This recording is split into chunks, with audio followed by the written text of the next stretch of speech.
I am so excited to have lesson 3 of our writer's workshop. This is a really fun game. When I visit classrooms and do this workshop with students, I get the whole class involved in crowdsourcing the things that we're going to talk about.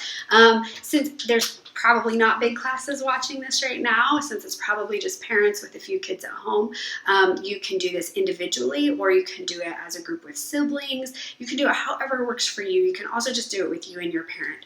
But I do recommend, if you can have at least one other collaborator, it's really fun to do this collaboratively, and it gets you ready to start writing longer stories on your own later on.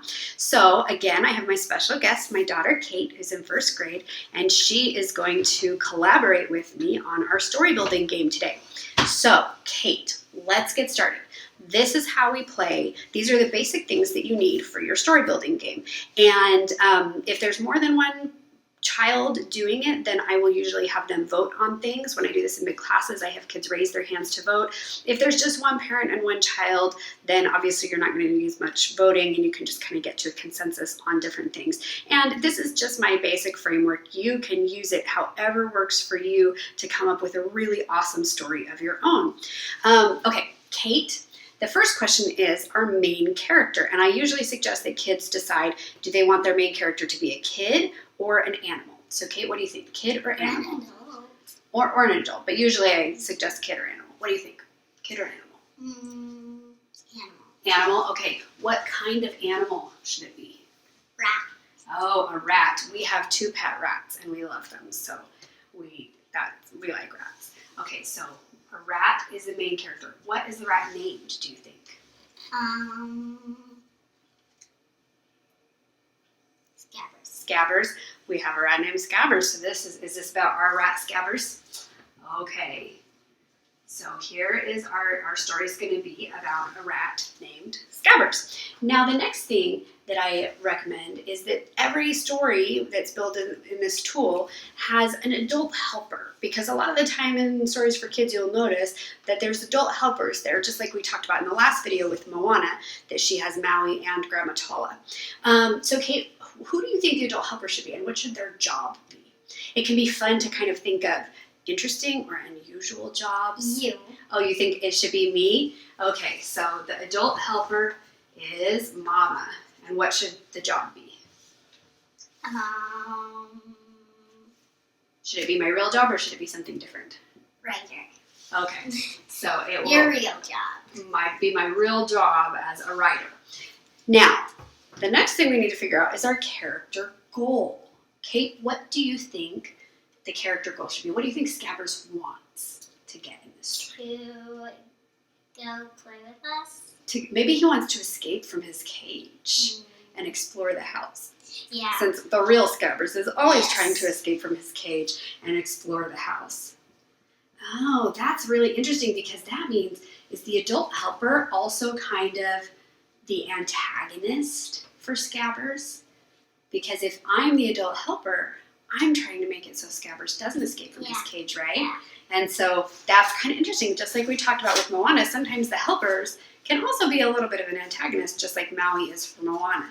And in this case, if Scabbers was trying to escape from his cage, I would try to stop him, because I know that's not safe for him. So the problem is the problem that Mama tries to stop him, or is there another problem?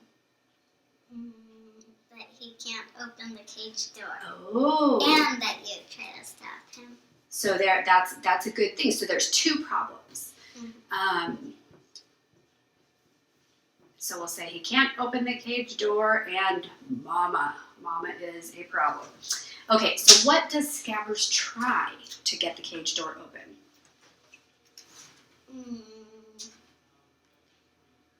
He tries pushing it. Oh, okay, so he tries pushing the door. Does he try any other things?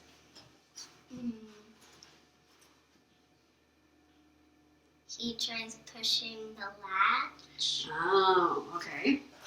What about, does he try using his teeth? Because he loves to use his teeth for things. What does he try to do with his teeth? Does he try to open the latch? He tries to bite the cage. Oh. And what what does he finally do? Do you think he should get out in the story? Because I think that would make an interesting story. What do you think?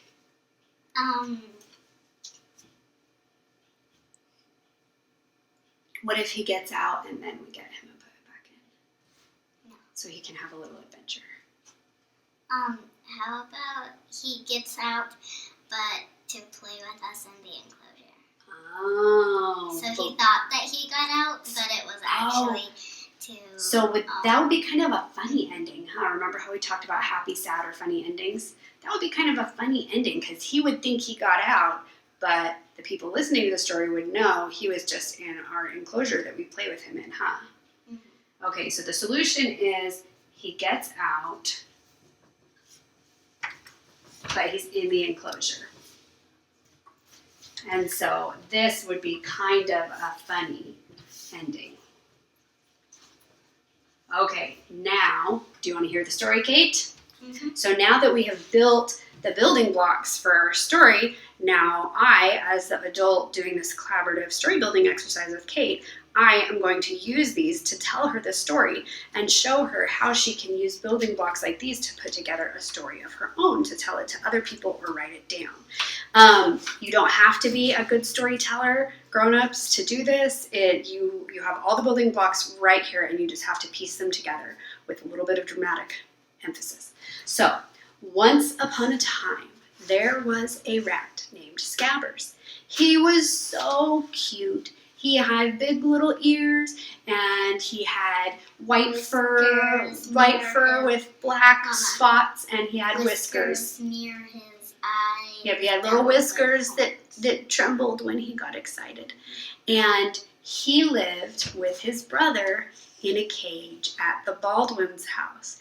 And Scabbers loved his cage. He loved to climb all the railings. He loved to eat the snacks that they put in. He loved to hide in the hiding places that the Baldwins put in the cage. And he sometimes liked to wrestle with his brother, like many brothers do. But Scabbers had a very curious mind. He loved to explore. And the thing that he wanted more than anything was to get out of his cage and explore the whole house. But Scabbers' owner, Mama Baldwin, would not ever let him get out of his cage and explore the house. Every time she opened the door, her hands were ready to block him if he tried to escape and run away. But Scabbers was a very smart little rat, and he had a lot of energy and a lot of curiosity. And so he kept working and thinking, and he would sit in his cage thinking, what can I do to get out of my cage so I can explore the house? And he tried many things.